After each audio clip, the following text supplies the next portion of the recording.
Well, welcome everyone to a mini-series that Tulsa Chautauqua is producing entitled Countdown to Chautauqua. With the crazy world in which we find ourselves right now, we want to remind you that Tulsa Chautauqua is alive and well, and we are preparing for a triumphant return in June 2021, hopefully in person, but definitely virtually. I'm Ken Busby, a member of the board of Tulsa Chautauqua, a longtime fan of the Chautauqua Forum. And today we're speaking with Ron Nick, another longtime Tulsa Chautauqua board member and a historian, at least I call him a historian, about the origins of Chautauqua. And Ron, good morning. It's really good to have you with us. Good morning, Ken. How are you? I'm okay. How are you doing? Wonderful. Beautiful day. It is a beautiful day. So happy to see some sunshine. I know. It's almost set up outside, but the wind is still a little chilly. Just a bit. So that's okay. That's okay. So, I thought maybe, it's a whole new world for everybody right now as we deal with this pandemic and so forth. But, Chautauqua, it's got such a long and rich history, and that's what we're going to talk about on our first and second couple videos. It's such an important educational tool, and it's designed to inform audience members, generate ideas, even questions for future dialogue. I mean, it does so much. So I thought it'd be great for our Chautauqua friends to know more about the history of this organization, and nobody better than you to talk about it. So don't we go back to about 1874 to really begin the history? That's true. 1874 it was. The first Chautauqua meeting was held. It was actually called the Chautauqua Camp Meeting of the Erie Conference of the Methodist Episcopal Church. To be precise. You're glad we shortened it to just Chautauqua. Yes, makes it a lot easier. And it was started by two gentlemen, John Miller, and Vincent, and Bishop. Well, he wasn't a bishop when he started it. It was just a Methodist minister. The whole idea was to give the people in the area a place to come to learn how to teach Sunday school. And that's how it really got started. That was the original intent. But of course, it's grown quite a bit since then. Yeah. The people who were attending, they would come into Jamestown, New York, which is just down the road about 5 or 10 miles. They would board a steamship and come up Lake Chautauqua and land at Fairpoint, unload there. They would pitch tents, pretty large tents in a way. And actually, some of those tent sites, after a few years, people started building small cottages there. In fact, a lot of them are still there that were built in the 1870s, early 1880s. Probably the most famous is the Miller Cottage, where Mr. Miller's daughter and her husband, Thomas Edison, summered. Nice. Edison was a frequent visitor. There's a funny story about Mr. Edison. He would go to the Athenaeum Hotel, and the windows at the hotel go clear down to the floor. And Edison, being famous even in his time, a lot of times always had a reserved table by one of the windows. And when he was done with the meal, would simply step out the window onto the porch and walk back over to his cottage. Nice. I don't know if he paid or not. I was going to say, I wonder if he was just skipping out on the bill, but who knows? So, and it just kind of exploded from there. Probably, and I go back to teaching the Sunday school. There still exists a scale model replica, I guess you would call it, of the Holy Land as it was in the time of Christ. They have all the cities located, the lakes, the rivers, and everything. And that still exists today. It was used as a teaching tool back then. And even today, they run tours during the week, during the season of Chautauqua for the 9 weeks in the summer. And it's really interesting, especially for biblical scholars, to see how everything really laid out. And you go to the Chautauqua Institute frequently, don't you? We started going, and well, this would have been our 20th year had we been able to go this year. Right. We joke that we've spent so much time at Chautauqua that we have more friends at Chautauqua than we have in Tulsa. It could be. It's possible. Chautauqua is the hardest part is finding a place to stay. There are several hotels, there are beds and breakfasts, et cetera, et cetera. But when we leave Chautauqua, we write our deposit check for the next year. Wow. That's the only way we can guarantee. And so when you do that, you reserve the room for the same week of the season. We're on week 3. Okay. So everybody else that stays in where we stay is our week 3. Gotcha. And so it's really, kind of like going back and meeting your extended family every summer. That's what I was going to say. That's really cool. Yeah. Ron, before we talk a little more of the history, though, what made you get so interested in Chautauqua? Well, I moved here from Kansas City in 1994. Right. Met my wife, Rebecca Holland, here. We got married. And I believe it was in 1995, she said, "Hey, I want to go to Chautauqua. It's been something I do every summer." And of course, I had never heard of Chautauqua, couldn't spell Chautauqua, Right. but we went. It was still at OSU Tulsa under the tent. And I sat through the first night and thought, oh, that was kind of interesting. And the second night, yeah, I really enjoy this. Well, after about 2 or 3 years, we decided, let's find out what Chautauqua really is all about. Hmm.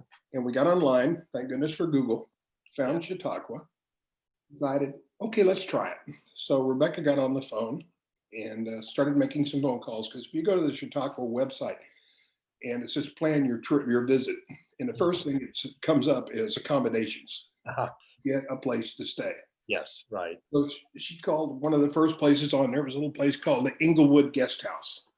Okay. And just a kind of a personal story that she called the number, the phone rang a couple of times, and the gentleman answered the phone and said, "Can I help you?" And Rebecca said, "Yes, please." And the guy on the other line just grilled her like you wouldn't believe. Why do you want to come to Chautauqua? Why would somebody from Oklahoma? Just on and on and on and on. And at the end, he kind of started laughing. He was just putting her on. Oh. The guy's name is Woody Starr. Woody is known by a lot of people as the mayor of Chautauqua. Probably knows as much about Chautauqua as anyone who's around. He's been there, coming there for years and years and years. He was a banker in Jamestown, New York. Just loves the place, and he's become one of our dearest friends over the years. And Sure. so, and then we got hooked, and it's like, wow, we've got Chautauqua. For those who aren't aware, the Chautauqua Institution runs a 9-week program. Each week has a different theme. And unlike the Chautauqua that people in Tulsa are used to, it's not historical characters. It's basically up-to-date people who come to speak. We've heard senators, we've heard ambassadors, we've heard famous authors, just the list goes on and on. 7 presidents in the United States have been to Chautauqua. The only one that's actually spoke there was FDR. Okay. His famous "This Means War" speech Mhm. on the Chautauqua stage. But it's a place where you go. A lot of people describe it as daycare for adults, which might, a pretty good way to put it. Starts out in the morning with a religious service, followed by a lecture from the speaker of the day, followed by a quick lunch, followed by another lecture, followed by a quick dinner, followed by a concert in the amphitheater. And it's just, there's so much to do. Last year, we finally convinced some friends of ours here in Tulsa to come to Chautauqua. Mhm. So they did. Their biggest complaint was there was too much to do Wow. in the day. That's a good problem. You have to learn to pace yourself. Mhm. You really do. Chautauqua is spread out over about 700 acres, I believe. Okay. Most of it is fairly centralized, but you have to remember there's a 4,500 seat amphitheater, there's an opera house, there's a theater, there's the music school brings in thousands of teenagers and young adults each summer on scholarship who study in master classes with the people who are part of the Chautauqua Symphony Orchestra. And they also bring in actors who work with the people in the acting department. There's a great gallery there. They bring in young artists on scholarship to work there. So it's really a learning experience for the younger people, but it's also a learning experience for the elderly people like us. That's really Not cool. again, like me. Right. Mature audience, mature people. So, So I want to go back though, how it started with the for just a second, to how it started with the Sunday school idea, because shortly after that, then if I understand a little bit of the history, they had sort of like what you're talking about today, but they had course studies, right, and students graduate with a certificate and right. so forth. So what was it? Was it sort of like a university almost? It really was. It's the Chautauqua Scientific and Literature Circle, CLSC. Okay. Started in 1878 by Vincent, and his aims were to promote the promotion of habits of reading and studying nature, art, science, and in the sacred and secular literature, Okay. and encourage individual studies to open the college world to persons unable to attend higher institutions of learning. Hmm. Basically, a list of 12 books that came out each year that the students could enroll, purchase these books, read the books, take exams, and it was basically a 4-year program. You had to pass all the exams, et cetera, et cetera. And it spread tremendously across the country. At one time, there were over 10,000 students who participated. It's been said that any city in the United States with over 50,000 people had a Chautauqua CLSC reading circle. Wow. It's kind of interesting, and that's been going on since 1878.